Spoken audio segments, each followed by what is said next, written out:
마가복음 4장 1절에서 9절까지 함께 봉독하겠습니다. 예수께서 다시 바닷가에서 가르치시니 큰 무리가 모여들거늘 예수께서 바다에 떠있는 배에 올라앉으시고 온 무리는 바닷가 육지에 있더라.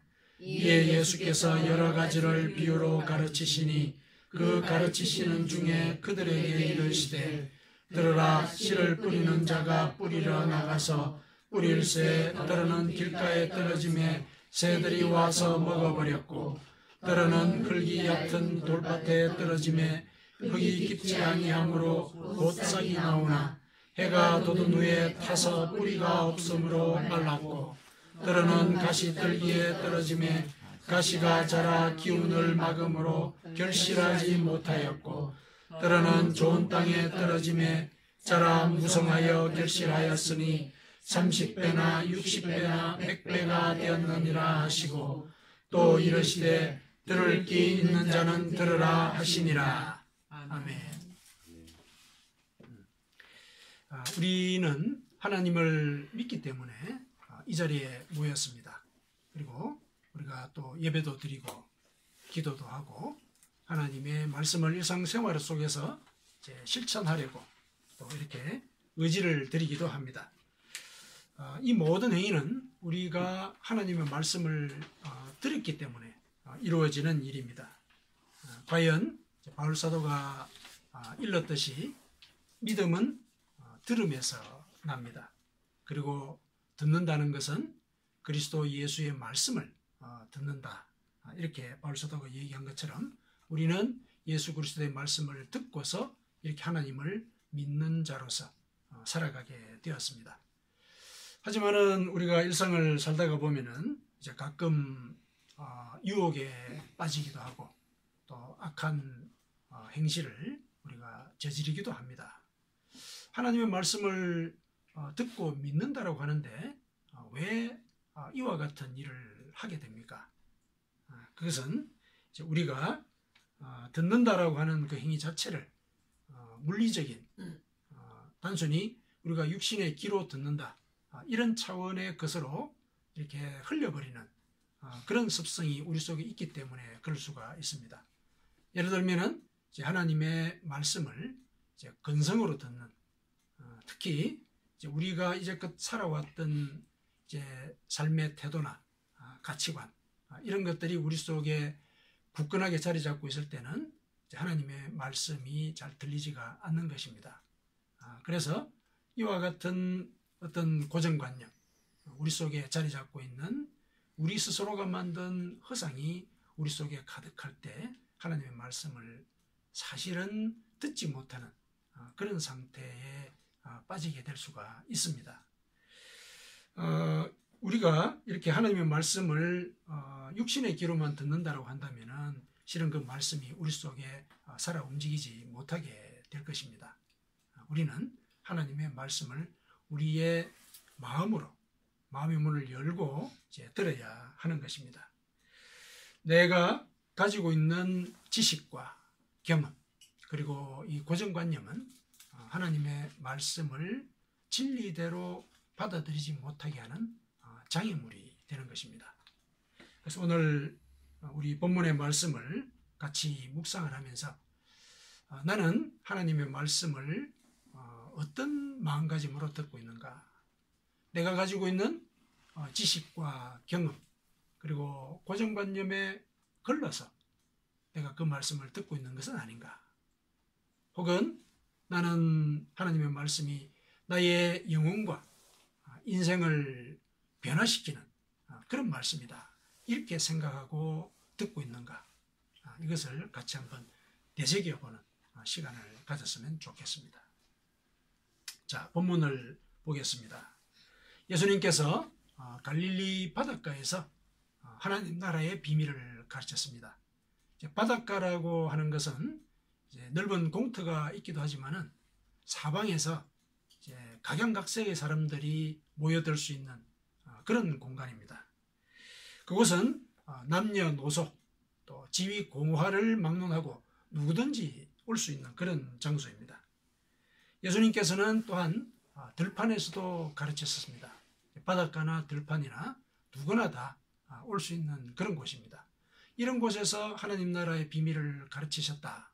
이것은 하나님께서 그 어느 누구도 다 구원받기를 원하신다라고 하는 것을 입증하는 그런 장소적인 증거가 되겠습니다. 하나님은 너는 구원받을 자다 이렇게 미리 지정을 해놓고 그 인생을 이렇게 단죄하거나 정죄하거나 조정하거나 그러지는 않습니다. 누구에게나 구원의 길은 다 열어놓으셨습니다. 구원에는 차별이 없습니다. 하나님은 그렇게 우리에게 구원의 사역을 널리 베푸셨습니다. 그래서 이제 우리가 예수님의 이 가르침을 다시 한 번 더 살펴볼 때 많은 사람들에게 이렇게 구원이 임하도록 하실 그런 의향이셨다면 아마 가르치실 때도 쉽게 가르쳤을 것이다. 이렇게 생각을 할 수가 있습니다. 각양각색의 사람들이 모여드니까 이제 어려운 말을 써서 이렇게 진리를 깨닫지 못하도록 하는 그런 방식은 사용하지는 않으셨을 것이다. 이건 우리가 짐작할 수 있는 내용입니다. 오늘 본문에 보니까 예수님께서는 비유로 가르치셨다. 이렇게 얘기를 하고 있습니다. 2절에 여러 가지 비유로 가르치셨다 말씀을 하고 있죠. 이 비유라고 하는 것은 우리가 어떤 추상적인 개념이나 혹은 어떤 난해한 어떤 관념 이런 것들을 구체적인 사물이나 행위에 비겨서 이제 설명하는 그런 수사법입니다. 그러니까 듣는 청중의 입장에서는 비유를 들어서 설명하면은 그런 관념이나 개념을 훨씬 더 쉽게 이해하게 되죠. 예수님께서는 말씀을 가르치실 때 이렇게 청중이 알아듣기 쉽도록 비유를 들어서 얘기를 해 주셨습니다. 예수님께서 이제 들려주신 비유를 한번 보십시다. 비유의 요지는 간단하게 정리를 할 수가 있습니다. 좋은 밭에 뿌려진 씨가 큰 결실을 맺는다.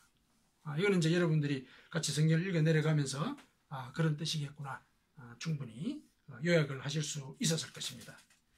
그런데 그 가운데 이제 길가라든지 그리고 돌밭이라든지 가시떨기라든지 이런 등등의 조건이 또 언급이 되었기 때문에 좋은 결실을 맺을 때는 이런 것들을 주의해야 되겠구나 이렇게도 이해할 수 있는 부분이 또 있습니다. 그러니까 예를 들면은 이제 씨를 뿌릴 때는 밭을 가려서 뿌려야 된다. 그러니까 길가에 뿌려서는 안 된다 이런 얘기죠. 혹은 바깥으로 흩어지지 않도록 씨를 뿌려야 된다. 또 이렇게도 생각할 수 있고 좀 더 깊게 생각을 해본다면은 씨를 뿌릴 때는 밭을 잘 갈아가지고 굳은 흙을 부수고 또 돌은 골라내고 또 가시떨기는 걷어내야 이제 그게 좋은 땅이 되니까 이런 작업이 필요하다. 이런 얘기를 하시는 거다. 이렇게도 이제 이해하실 수가 있을 겁니다. 이렇게 이해를 하다 보면은 우리가 삶을 살아갈 때 참 지혜로운 어떤 방법, 살아가는 방식 이런 것들을 예수님께서 가르치시는구나 이렇게 이해할 수가 있습니다. 그런데 하나님 나라의 비밀을 가르치는 자리에서 비유를 들어서 설명을 하셨는데 그 비유의 의미가 이런 생활의 방식과 관련된 것이라면 뭔가 좀 잘 맞지가 않죠. 분명히 이렇게 하나님 나라의 비밀을 알려주시는 가운데 이 비유를 사용하셨다면 그 비유에는 우리가 일상적으로 혹은 상식적으로 이해하는 그런 의미와는 다른 의미가 있을 것이다. 이렇게 우리는 또 짐작을 할 필요가 있습니다. 왜 그러냐면은 예수님께서 오늘 본문 마지막에 들을 귀 있는 자는 들으라. 이렇게 이제 말씀을 하셨죠. 비유를 말씀하시고 난 뒤에 또 이르시되 들을 귀 있는 자는 들으라. 이렇게 얘기를 하셨습니다. 들을 귀 있는 자는 들으라. 이 말이 말귀를 알아듣는 자만 들으라.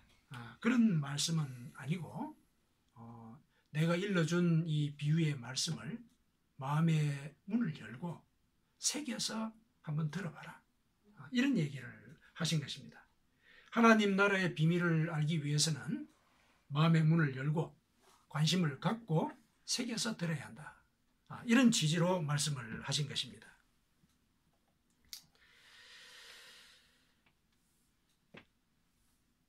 예수님께서는 이제 모두가 구원을 받도록 하기 위해서 차별 없이 복음을 전하기는 하시지만은 듣는 사람의 입장에서는 그 복음을 받아들이는 자세, 이거 굉장히 중요하다. 이것을 이제 일러주고 계시는 것입니다.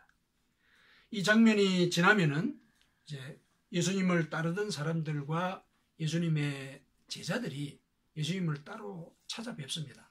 그리고 조금 전에 말씀하셨던 그 비유의 의미를 좀 깨쳐 주십시오. 이렇게 요청을 합니다. 그 요청을 듣고 예수님께서는 흔쾌하게 그 비유의 의미를 일러 주십니다. 예수님께서는 당신을 따로 찾아온 그 제자들과 또한 또 따르던 사람들을 들을 귀 있는 자로 여기셨던 것입니다. 예수님께서는 이제 오늘 본문 이후에 그 비유의 의미를 이렇게 일러주고 계십니다. 예수님께서 일러주신 그 비유의 의미를 요약을 하면 이렇습니다.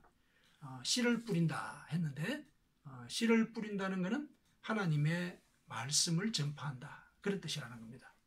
하나님의 말씀을 전파를 했는데 그 말씀이 길가와 같은 마음에 떨어졌다. 길가는 사람들이 많이 다녀서 굳어진 땅을 의미하지 않습니까? 굳어진 땅이라고 하는 것은 그 사람이 자기가 가지고 있는 어떤 나름대로의 경험과 지식, 이런 것들 때문에 다른 얘기를 듣지 않는 겁니다. 이것을 예수님께서는 뭐라 그러냐면은 길가와 같은 밭은 바로 사탄이 와서 그 말씀을 가져간다. 그 뿌려진 말씀의 씨앗을 사탄이 와서 쪼아 먹어버린다. 새가 와서 먹는다라고 얘기를 한 것을 사탄이 와서 가져간다. 이런 의미로 해석을 해주셨습니다. 그리고 돌밭에 뿌려졌다. 이건 무슨 말이냐 하면은 돌밭은 그래도 흙이 좀 있기는 있단 말입니다. 그런데 돌밭이기 때문에 뿌리를 깊숙이 내릴 수가 없다.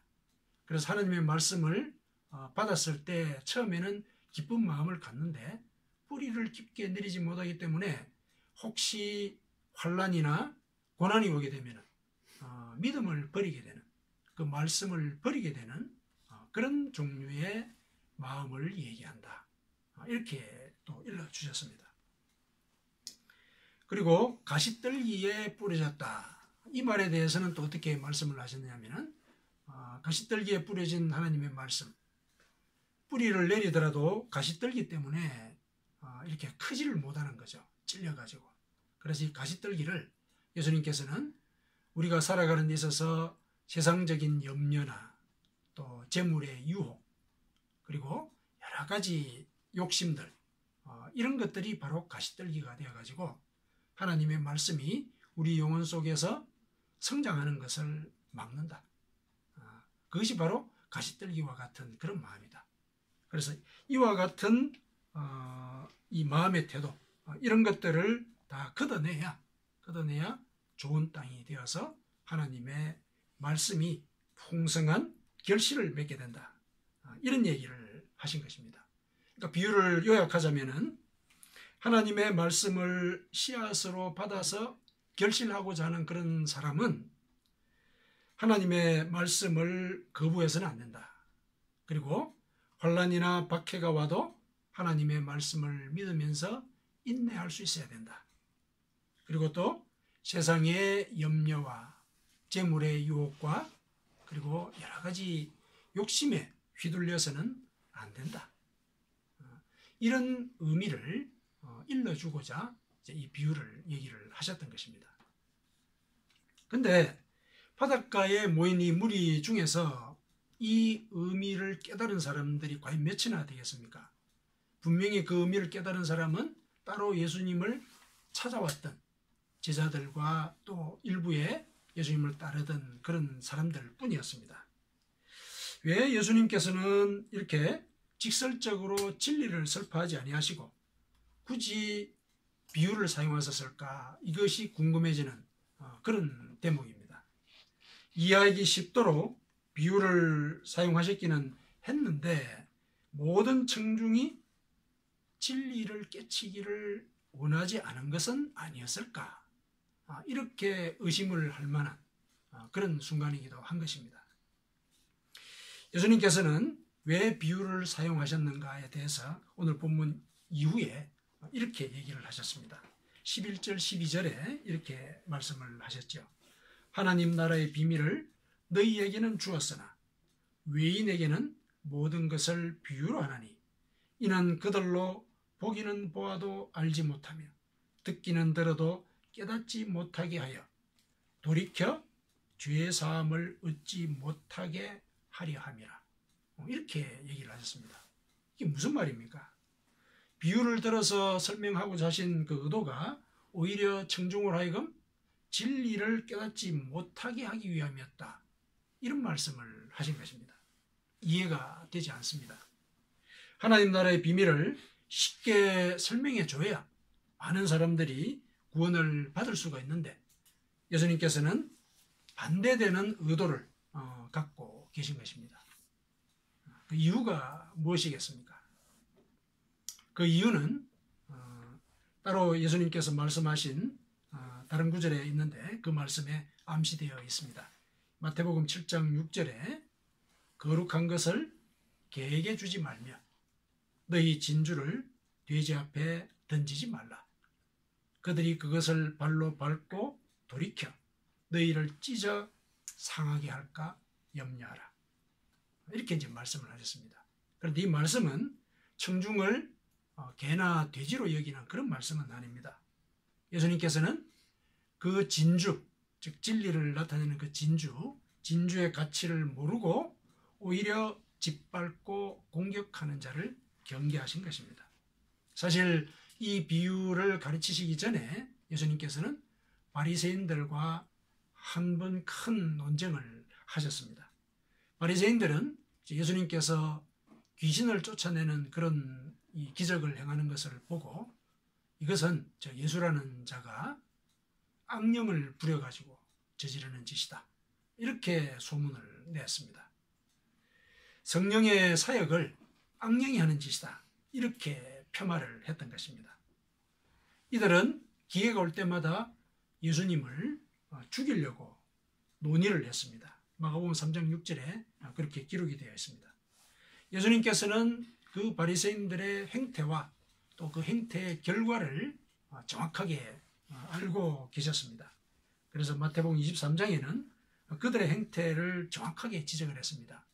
너희들은 사람들 앞에서 천국의 문을 닫고서 너희들도 들어가지 않으면서 다른 사람들도 들어가지 못하게 막는 자들이다. 이렇게 얘기를 했습니다. 그리고 너희들은 교인을 만들려고 육지나 바다를 헤매면서 다니다가 교인 한 사람을 찾으면은 그를 너희들보다도 배나 지옥의 자식이 되게 만든다. 이렇게 얘기를 하셨습니다. 바리새인들은 자신들이 가지고 있던 고정관념, 즉 율법에 따라서 세상을 평가하고 율법에 따라서 사람들을 통제하려고 하는 그런 관념, 그것이 자신들을 구원한다라고 하는 그런 고정관념에 쌓여있던 그런 사람들이었거든요. 그런 고정관념에 따라서 예수님의 그 참된 진리를 거부하고 오히려 그 진리를 말살하려고 시도했던 그런 사람들이었습니다. 예수님께서는 그렇게 하나님의 말씀을 방해하고 압살하고 심지어 하나님의 사역을 악령의 사역이다. 이렇게 얘기하는 그런 사람들에 대해서는 너희들은 그 죄를 용서받지 못할 것이다. 이렇게 얘기를 하셨습니다. 그래서 이런 사람들에게는 이 하나님 나라의 비밀을 알려줄 수가 없는 것입니다. 오히려 그들에게 알려줬다가는 개나 돼지처럼 짓밟고 오히려 그 진리를 일러준 그 사람, 진주를 던져준 그 사람을 공격할 것이기 때문에 그렇다. 이런 의도가 이제 그 비유를 들려주신 그 의도 속에 있는 것입니다. 그래서 이 비유를 사용하심으로 해서 그들로 하여금 보아도 알지 못하고 듣기는 들어도 깨닫지 못하는 이제 그런 상태가 되어서 결국 죄 사함을 얻지 못하도록 하겠다. 이렇게 얘기를 하신 것입니다. 자, 이런 의도를 갖고 또 진리의 말씀을 비유로 얘기를 하셨더라면은 이제 그 의미를 지금 우리가 깨달은 자로서 우리는 어떻게 살아야 할 것인가? 우리는 영혼의 구원에 관심을 가진 자들이지 않습니까? 그렇다면 우리는 하나님의 말씀에 대해서 마음의 문을 기꺼이 열고 깨닫고자 하는, 새겨 듣고자 하는 의지를 보여야 하는 것입니다. 우리가 살아왔던 삶의 방식이 만들어낸 그런 고정관념을 버려야 하는 것입니다. 자신의 고정관념에 빠지게 되면 결국 바리새인들처럼 자신을 과거에 묶어두고 과거의 죄와 욕망의 지배를 벗어날 수 없게 됩니다. 고정관념이라고 하는 것은 우리가 만들어내서 우리 스스로를 옥죄는 그런 허상입니다. 자, 그러면은 하나님의 말씀 앞에서 우리가 벗겨내야 될 고정관념이 어떤 것일까? 이걸 한번 살펴보도록 하십시다. 그것은 오늘 본문에 암시가 되어 있습니다. 우리가 가질 수 있는 그런 고정관념은 길가, 그리고 돌밥, 가시떨기, 이런 것의 형태로 표현될 수가 있습니다. 길가와 같은 고정관념, 이건 뭘 가리키겠습니까? 길가라고 하는 것은 예수님께서 설명을 하셨듯이 사탄이 활동하는 영역입니다. 거기는 새들이 와서 말씀을 쪼아 먹어버리는 그런 곳이라고 얘기를 하셨거든요. 이런 고정관념은 자기가 가지고 왔던 이 인생관이라든지 지식이나 경험 때문에 하나님의 말씀에 대해서 편견을 갖거나 거부감을 갖고 있는 그런 사람이라고 볼 수가 있습니다. 그런 고정관념이라고 하는 것이 하나님의 말씀에 대해서 이제 거역적인, 반역적인 이런 태도를 보이는 것, 이런 고정관념을 길가의 고정관념이라고 우리가 얘기를 할 수가 있겠습니다. 이런 사람들은 하나님의 말씀을 무시하고 오히려 공격하게 되지요. 그 다음 돌밭과 같은 고정관념이 있습니다. 이거는 뭡니까? 이런 고정관념을 가진 사람은 하나님을 믿기는 하지만은 고난이 닥치고 박해를 당하게 되면 믿음을 버리는 그런 사람입니다. 이 사람들은 하나님을 믿는다라고 하지만은 사실상 하나님과 자신의 이익을 견주어 보면서 사는 그런 사람입니다. 그래서 자기에게 이익이 되는 일을 위주로 어떨 때는 하나님 편을 들고 또 어떨 때는 자기의 이익을 취하면서 하나님을 뒤로 물리는 이런 태도를 취하게 되지요. 그 다음에 가시떨기와 같은 고정관념이 또 있습니다. 그것은 우리들이 지닌 세상의 염려와 또 재물의 유혹과 또 여러 가지 욕심들, 이런 것들에 휘둘리는 그런 생각들을 가시떨기와 같은 고정관념이라고 우리가 얘기를 할 수가 있습니다. 그리고 우리가 가지고 있는 이런 염려나 욕심은 우리 자신을 우리 삶의 주인으로 만들죠. 내가 세상에 염려가 많으면 어떻게 할까 고민하지 않습니까? 그 고민하는 그 과정의 주체가 누굽니까? 나 자신이거든요. 그리고 예를 들어서 내가 어떤 욕심을 갖고 있다. 그러면은 그 욕심을 이루기 위해서 나는 나 자신의 능력을 최대한 발휘하려고 노력하지 않겠습니까? 그 주체 또한 나 자신일 수밖에 없습니다. 그래서 이와 같은 사람은 결국 자기를 자기의 하나님으로 모시게 되는 그런 삶을 살게 됩니다. 여러 가지 또 다른 고정관념들이 있을 수 있겠지만은 어쨌든 이러한 세 가지 형태의 고정관념들만 보더라도 이런 고정관념에 쌓여 있다면은 구원의 길을 방해받을 수가 있겠구나. 충분히 우리는 이 부분을 짐작을 할 수가 있는 것입니다. 바울 사도는 고정관념 때문에 우리가 회개하지 않으면 심판을 받게 될 것이다. 이렇게 얘기를 했습니다.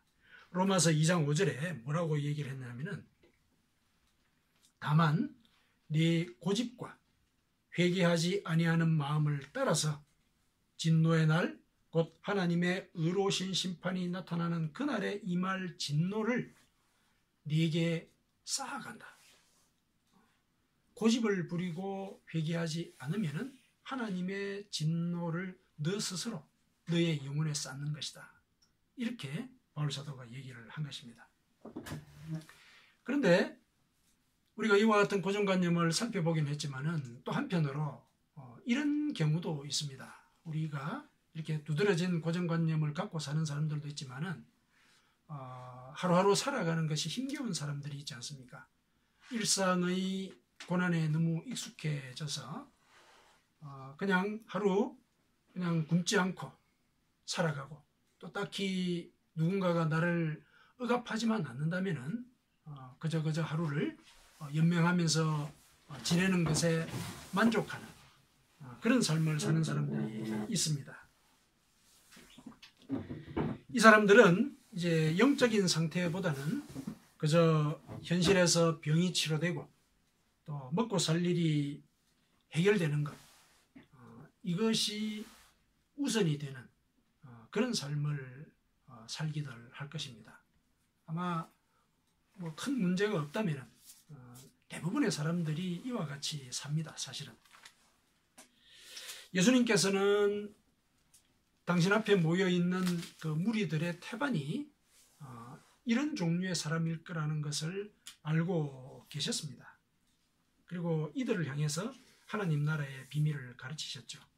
그런데 이와 같이 크게 뭐 이렇게 두드러지게 고정관념을 갖지 있지도 않고 그냥 주어진 대로 삶에 대해서 체념하고 살아가는 이 무리들을 향해서 하나님 나라의 비밀을 가르치시면서 아니 왜 그들이 알아듣지도 못하게 저렇게 비유로 얘기를 하셨을까? 또 한 번 더 우리가 이제 생각을 하게 되는데 다소 이제 모순이 되는 그런 점이 없잖아 있습니다. 그렇다면은 이런 일반 청중들에게는 하나님의 구원의 기회가 제한되는 것이 아니냐 이렇게 또다시 우리가 생각을 해볼 수가 있는 것입니다. 그러나 예수님의 마음은 그렇지가 않습니다. 예수님께서는 당신을 쫓아서 예를 들면 때로 밀려오는 이제 그런 경우도 있었는데 이렇게 몰려드는 청중들이 무슨 마음을 갖고 당신께 오는지를 알고 계셨습니다. 예를 들면 이런 경우들이 있었습니다. 유대인들이 평소에는 상종하지 않는 그래서 서로 사이가 좋지 않는 이방인들 이들도 팔레스타인 땅에서 그동안 같이 섞여서 살았는데 그 중에서 그 수로보니게라고 하는 그 지역의 여인이 찾아옵니다. 이방인이죠. 자신의 딸이 귀신이 들렸습니다. 왜 찾아왔겠습니까? 딸 좀 고쳐달라고 찾아온 것입니다. 딸 좀 고쳐달라고. 그리고 또 혈루증으로 12년 동안 고생을 한 여인이 또 있습니다. 그러니까 혈루증이라고 하는 것은 이제 몸에서 피가 나오는 그런 병이기 때문에 율법에 따르면은 부정한 자입니다. 그래서 이 사람과 접촉하는 것이 금지가 되어 있습니다. 접촉한 사람은 그 사람도 부정하게 되어서 하나님의 성회에 바로 참석하지 못하는 그런 이제 일을 겪게 되는 그런 경우거든요. 근데 이 여인이 예수님께 왜 찾아왔겠습니까? 그 병이 낫고자 하는 것, 그것 때문이었죠. 다들 그 절박한 심정들을 다 갖고 오는 것입니다.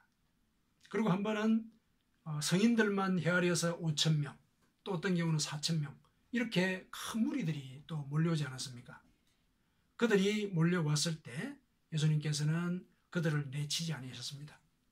그들에게 떡을 먹이시고 또 생선을 먹이셨습니다. 그리고 여러 사람들이 낫고자 해서 옷깃이라도 만지고자 할 때 사람들이 막 밀치고 이런 경우들이 막 있었습니다. 그러나 그들에 대해서 정죄하거나 또 건의를 내시거나 그렇지 아니하셨습니다. 그들이 밖에서 외쳐 부를 때 그 무리 속에 들지도 못해서 밀려 나온 사람들이 밖에서 목을 놓아서 부르짖을 때 그들을 불러들이셨습니다. 그렇게 해서 그들을 치료를 해 주셨습니다. 일반 청중들은 사실은 기복적인 그런 마음을 갖고 예수님께 나아왔을 것입니다. 그 마음을 예수님은 다 알고 계시는 것입니다. 그럼에도 불구하고 예수님께서는 그들을 다 치료를 해주시고 다 먹여주셨습니다. 다만 질병을 다 치료하고 나신 뒤에 뭐라고 그러셨냐면은 네 믿음이 너를 구했다. 이런 말씀을 꼭 덧붙이셨습니다. 네가 지금 현재로는 기복적인 마음을 갖고 나에게 달려왔지만은 그 기복적인 마음 속에도 내가 너를 고쳐줄 것이라는 믿음이 있다는 것, 내가 그걸 봤다. 그래서 그 믿음이 너를 구원한 것이다. 이렇게 얘기를 하신 겁니다. 믿음이 너를 구원했다라고 얘기하신 그 말씀 속에는 이 이후로는 믿음을 갖도록 노력하라. 그 얘기가 실려 있는 것입니다. 이제는 기복적으로 갖고 있던 그런 신앙의 태도, 그런 관념을 내려놓고 하나님을 더 깊게 이해하도록 그렇게 네 마음문을 열어라. 이런 격려가 그 말씀 속에 들어있는 것입니다. 그래서 예수님께서는 모든 사람들이 다 마음의 문을 열고 하나님의 말씀을 진리로 받아서 구원받기를 원하시는 것입니다. 자, 그랬을 때 이제 우리가 이제 남은 과제가 있습니다. 우리 속에는 분명히 고정관념들이 있고 또 고정관념을 제거하려는 노력들을 하지만은 여전히 또 고정관념에 사로잡혀 있는 부분들이 있다는 것을 우리는 또 고백할 수밖에 없는데 하나님은 너의 고정관념을 버리라고 얘기를 하십니다. 그럼 그 고정관념을 어떻게 버리는 것이 정말로 하나님 앞에 서는 것인가? 그것을 우리가 살펴봐야 되겠습니다. 그것은 다른 것이 아닙니다. 예수님께서 사역의 첫 시작에서부터 말씀하셨던 회개하라. 회개하는 것입니다. 회개하는 것. 우리가 그동안 일상을 살아오면서 하나님을 대적하는 생각들을 품은 적들이 있습니다. 또 두 마음을 품고서 어려움이 닥쳤을 때 믿음을 버렸던 그런 기억들이 있습니다.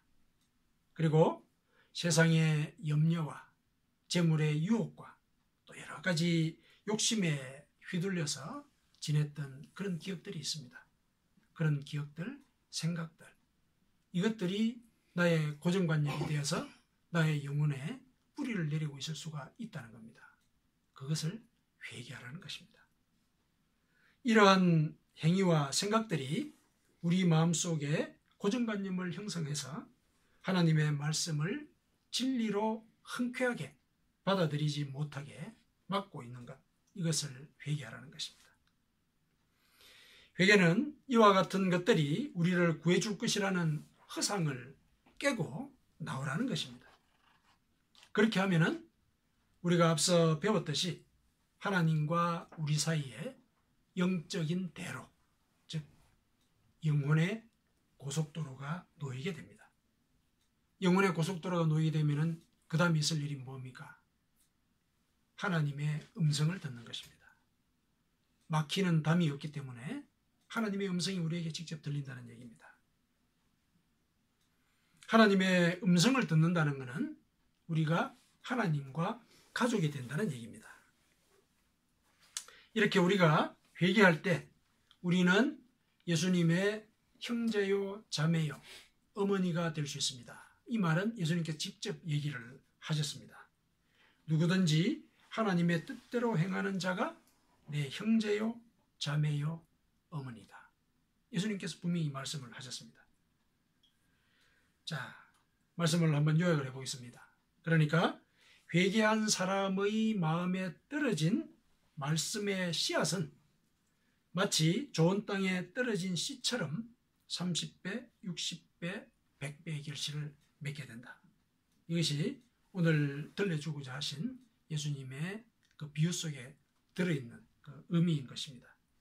예수님께서는 이 비유를 무리들에게 알려주고자 하셨습니다. 예수님은 고정관념을 깨고 기꺼운 마음으로 하나님의 말씀을 따르는 자를 찾고 계시는 것입니다. 사랑하는 성도 여러분, 하나님과 영혼의 고속도로를 통해서 말씀과 대화를 나누고 싶지 아니하십니까? 예수님과 형제요, 자매요, 그리고 어머니가 되는 그런 관계를 만들고 싶지 않습니까? 그렇다면 우리가 가지고 있는 고정관념을 벗어나야 합니다. 나의 눈으로 하나님의 말씀을 볼 것이 아니라 하나님의 눈으로 말씀을 이해해야 합니다. 나의 귀로 하나님의 말씀을 들을 것이 아니라 하나님의 귀로 그 말씀을 들어야 하는 것입니다. 하나님의 귀로 말씀을 듣는다라고 하는 것은 바로 죄를 회개하는 것입니다. 죄를 회개하는 그것이 우리가 하나님의 귀를 갖게 되는 그런 길인 것입니다. 우리 마음속에서 길가와 같은 굳은 고집과 또 돌들과 같은 여러 가지 죄악들, 그리고 가시떨기와 같은 염려와 욕심들을 회개해야 합니다. 이렇게 회개하는 것이 우리의 마음을 좋은 밭으로 만드는 길입니다. 영적인 고속도로를 하나님과의 사이에 건설하는 그런 길인 것입니다. 장애물들이 제거되어야 고속도로의 차들이 질주할 수 있지 않습니까? 회개하는 사람은 바로 들을 귀를 가진 자들입니다. 그렇게 되면은 이후로는 하나님께서 직접 그 사람에게 음성을 들려주십니다. 예수님께서 이것에 관해서도 분명히 약속을 하셨습니다. 이것을 비유로 너희에게 일렀거니와 때가 이르면 다시는 비유로 너희에게 이르지 않고 아버지에 대한 것을 밝히 이르리라. 하나님과의 관계에서 우리가 바로 소통하는 그런 관계가 된다면 하나님께서 직접 우리에게 일러주신다는 겁니다. 요한복음 16장 25절에 그 약속의 말씀이 적혀 있습니다. 직접 하나님의 음성을 들으면서 풍성한 영적인 결실을 맺는 삶을 사시기를 축원합니다.